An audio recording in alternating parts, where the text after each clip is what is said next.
Ang bawat tao ay may sariling larawan at pagpapakahulugan ng perpektong buhay. For me, a perfect life is living a life with honesty, being generous to people, and not doing anything wrong, just standing for what is right. Also, having money, kind of successful, yes, yeah, and just getting my dreams to come true. For me, the meaning of perfect life is to have house, cars, family, live a healthy life. 完璧な人生っていうと、まず一番は家族が仲良く暮らせるっていうのが一番いいと思います。あとは災害だとかそういうものもできれば少ない方がいいかなと。で、あとはみんな仲良く幸せに暮らせるのが一番だと思います。Para sa ako, ang perpekto nga kinabuhi kay kanang masinati nimo ang tanan sa kalibutan. Sama nang naa kay kwarta, naa kay sakyanan, naa kay nindot nga mga sinina, ug kanang mga nindot nga panghitabo sa imong kinabuhi. Kung naa kay kwarta, makaadto ka sa lain-lain nga lugar nga imong gusto dayon, ug naa kay kwarta kay mapalit nimo kung unsa sa imong gusto.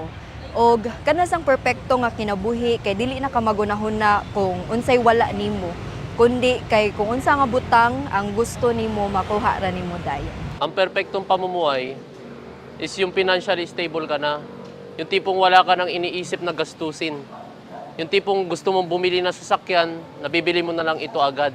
Yung gusto mo itong isang bagay, yung gusto mong i-treat yung pamilya mo, is na-provide mo lahat ng mga bagay na iyon. Sa marami, ang perpektong buhay ay yaong may kapayapaan sa puso at malinaw na direksyon. Isang buhay na matatag sapagkat may pinanghahawakang paniniwala at pag-asa. Buhay na malaya sa bigat ng suliranin at sa kirot ng kalungkutan.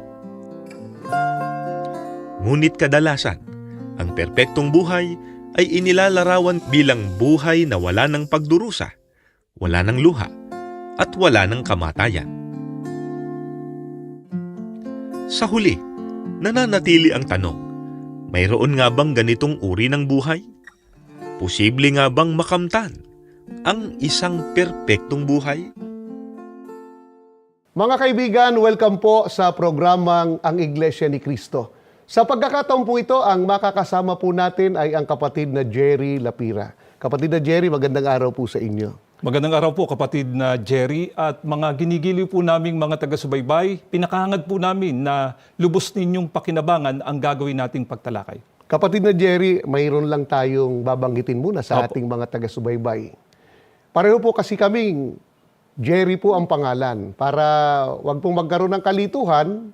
Sa pagkakataon pong ito, kapatid na Jerry, makikisuyo po ako sa inyo na kapatid na June po muna ang itatawag nyo sa akin. Since ako naman po talaga ay junior at mananatili pong kapatid na Jerry ang itatawag ko po sa inyo. Pwede po ba yun? Opo. Sige, simulan na po natin, mga mahal po naming taga-subaybay. Kapatid na Jerry, mayroon ba talagang perpektong buhay at posible ba talaga yun? Para masagot yung katanungan ninyong yan, kapatid na June, hayaan nating Biblia po ang sumagot. Pakinggan ninyo at ganito ang mababasa natin dito po sa Apokalipsis sa 21:1-4. Pagkatapos nito, nakita ko ang isang bagong langit at ang isang bagong lupa. Wala na ang dating langit at lupa. Wala na rin ang dagat. At nakita ko ang banal na lunsod, ang bagong Jerusalem, na bumababa mula sa langit buhat sa Diyos, gaya ng isang babaeng ikakasal. Siya'y nakabihis at nakahanda sa pagsalubong sa kanyang mapapangasawa. Narinig ko ang isang malakas na tinig mula sa trono. Tignan ninyo, ang tahanan ng Diyos ay nasa piling na ng mga tao. Maninirahan siyang kasama nila at sila'y magiging bayan niya. Diyos mismo ang makakapiling nila at siya ang magiging Diyos nila. At papahirin niya ang bawat luha sa kanilang mga mata. Wala ng kamatayan, dalamhati, pagtangis at paghihirap sapagkat lumipas na ang dating mga bagay. Maliwanag po, kapatid na Jun, sa talatang binasa natin na talagang meron pong perpektong buhay na inihahanda ang ating Panginoong Diyos para sa mga taong magiging mapalad. Tanging saan lamang po yun matatagpuan po ng tao o makakamtan? Tiyak hindi po dito sa mundong ito, kapatid na Jun. Sapagkat ang banggit po sa talata ng Biblia, wala na anya ang dating langit at lupa, wala na rin ang dagat.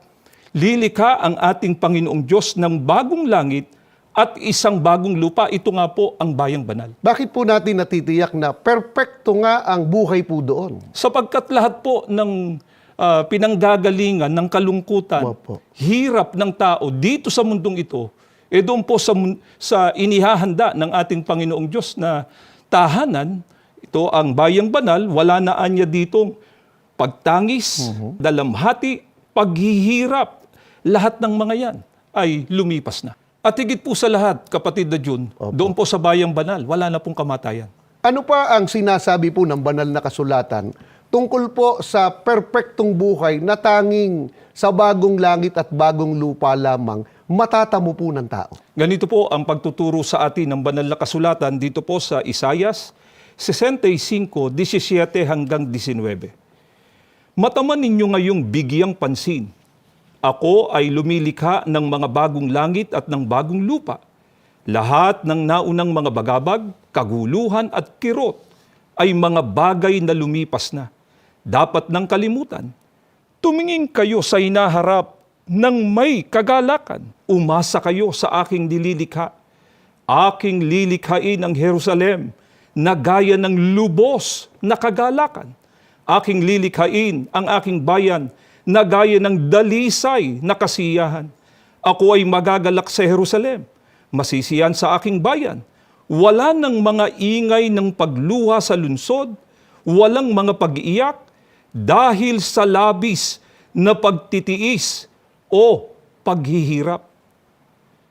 Batay po sa pagtuturo ng banal na kasulatan, kapatid na Jun, doon sa bayang banal, mararanasan anya ng tao yung lubos na kagalakan at dalisay na kasiyahan. Ibang-iba po sa uri ng kagalakan at kasiyahan na nararanasan ng mga tao dito sa mundo na alam natin yon ay panandalian lamang. Opo, sapagkat mga mahal po naming taga-subaybay, gaya po marahil ng alam na rin po ninyo, lahat po rito sa mundong ito ay temporary lamang po, di po ba?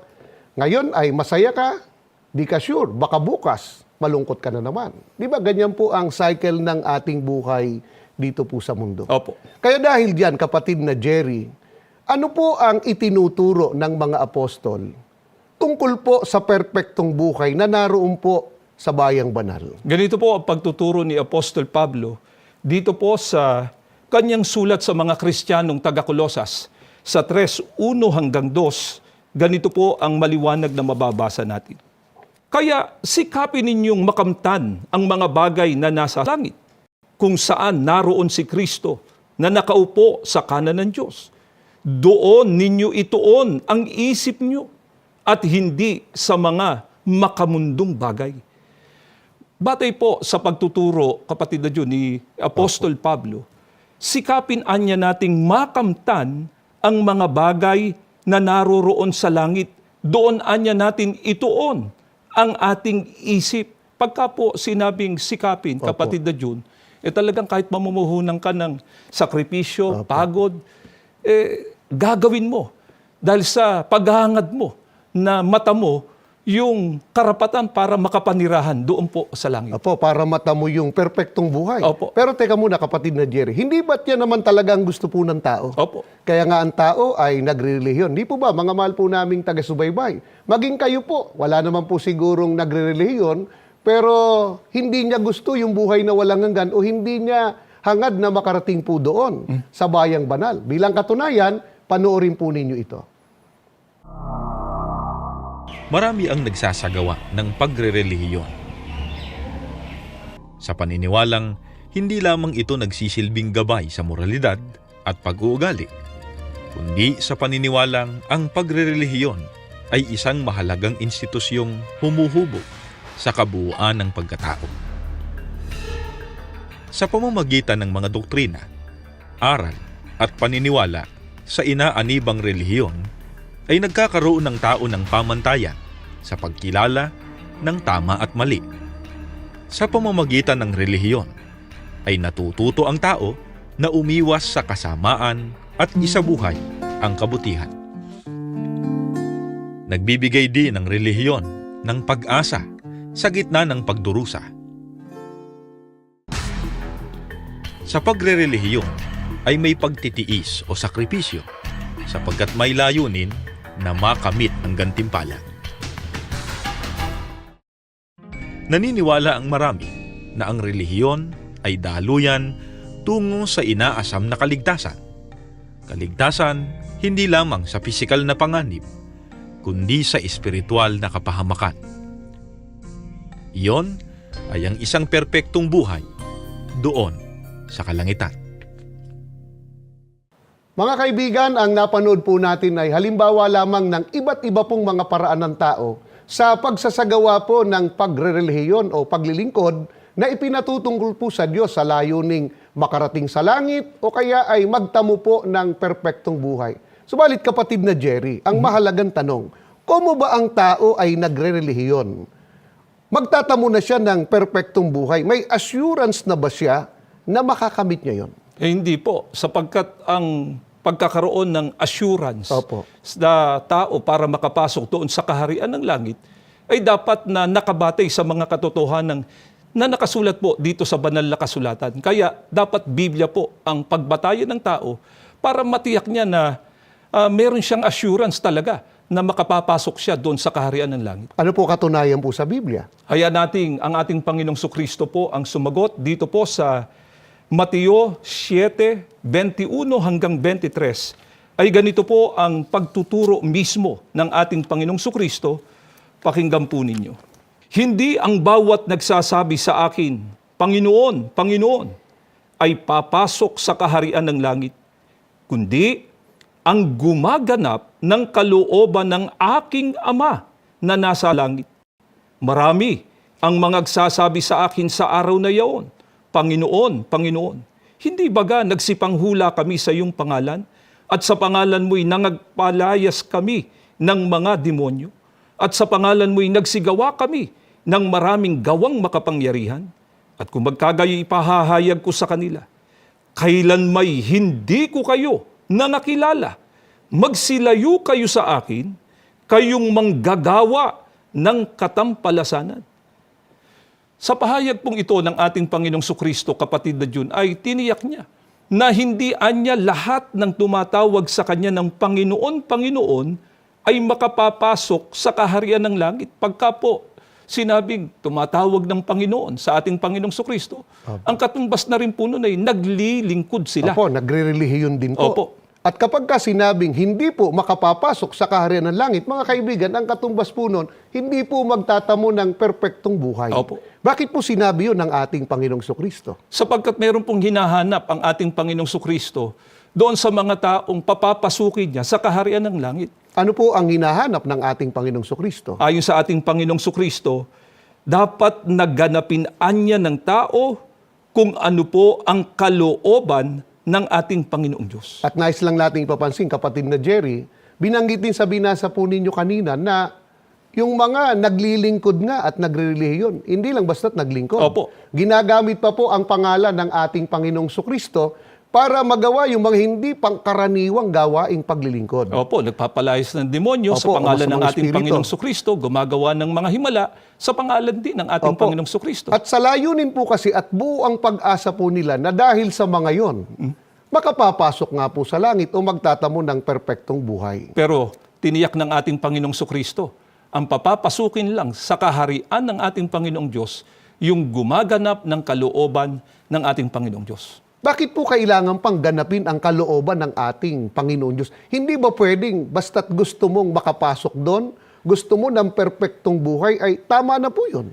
Sapagkat alam natin, ang magbibigay ng karapatan sa tao para makapasok sa kaharian ng ating Panginoong Diyos, una, ang ating Panginoong Diyos at ang ating Panginoong Sukristo. Kaya, dapat na sumunod ang tao sa kung ano yung itinuro mismo ng ating Panginoong Sukristo na kaparaanan para ang tao makapasok doon sa kaharian ng Sa langit. makatwid, kapatid na Jerry, kahit po gusto, Kung hindi naman aayon dun sa paraang gusto ng Diyos o ayon sa kalooban ng Diyos, hindi yung magtatamo ng perpektong buhay ang tao. Totoo po.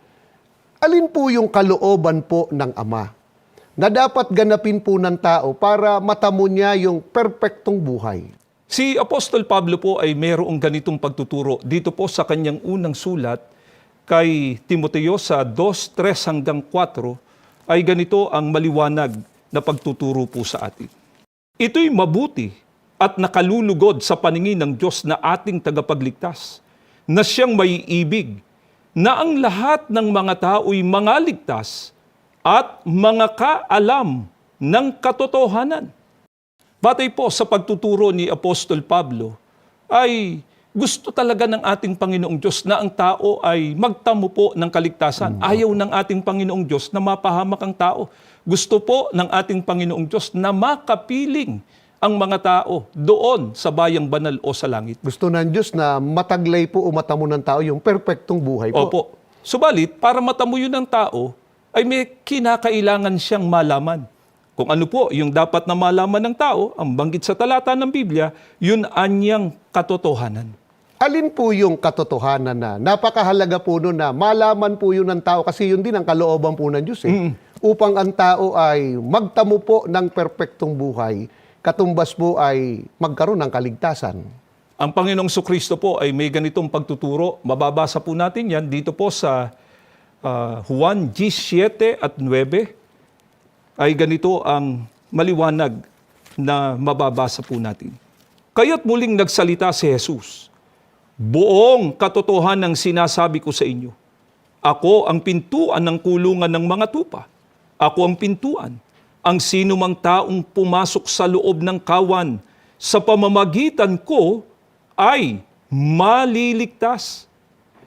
Binigyan din po dito ng ating Panginoong Sukristo, kapatid na June, Opo. na buong katotohanan anya yung kanyang sinasabi. At kung alin po itong buong katotohanan na kanyang sinasabi, siya anya yung pintuan.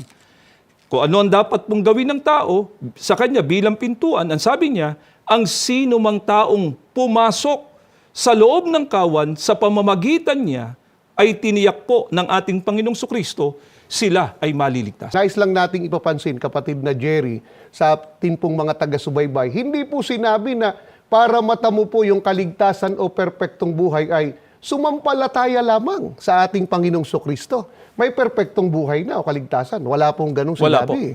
Hindi rin po sinabi na tanggapin lang ang ating Panginoong Sukristo bilang Savior o tagapagligtas, magtatamo na ng kaligtasan o perpektong buhay. Opo, tiniyak ng ating Panginoong Sukristo. Una, binigyan niya ng pagkakataon po ang lahat ng mga tao Opo. na matamo itong perpektong buhay na Opo. ito. Makapanirahan doon sa langit. Subalit, dapat po mailalim ang tao sa kung ano yung kalooban ng Diyos na itinuro mismo ng ating Panginoong Sukristo na ang tao para maligtas, dapat na pumasok sa kanya bilang pintuan sa paraan na mapaloob ang tao sa kawan. Alin po yung kawan? Napakahalaga kasi nun. Doon papasok po ang tao sa kawan para magtamo po ng perpektong buhay. Dito po sa Aklat ng Mga Gawa 20:28 ay ganito ang maliwanag na mababasa natin. Ingatan ninyo kung gayon ang inyong mga sarili at ang buong kawan. Narito'y hinirang kayo ng Espiritu Santo ng mga katiwala upang pakanin ang iglesia ni Kristo na binili niya ng kanyang dugo.